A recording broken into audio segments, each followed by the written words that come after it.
Assalamu alaikum ‘yan uwa, barkanmu da sabon bidiyon mu a yau.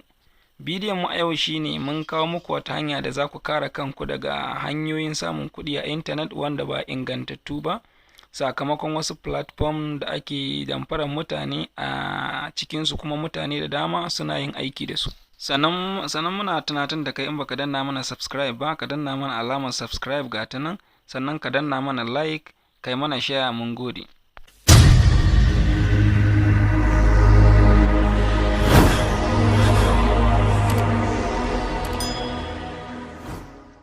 Kamar yadda kuka sani a baya, kwanan nan kusan jiya ko shekaran jiya, mun koyar da yadda za ka samu kuɗi ta hanyar talla a Facebook.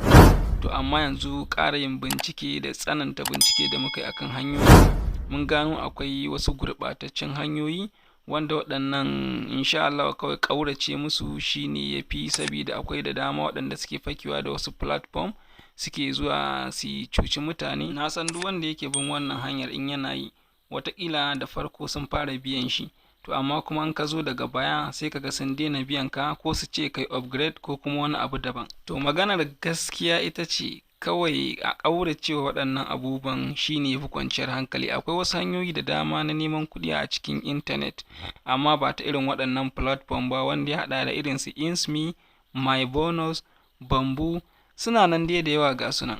To ko da ma a ce za ka yi wannan platform, to za ka iya yi, amma kada ka sa musu kuɗi, za ka ci gaba da free.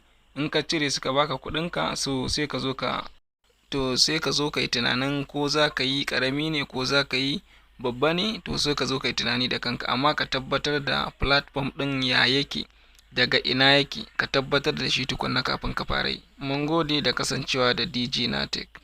‘Yan uwa, ina fatan za a kula sosai, a tsaya a natsu, a san me za a yi a intanet domin samun kuɗi.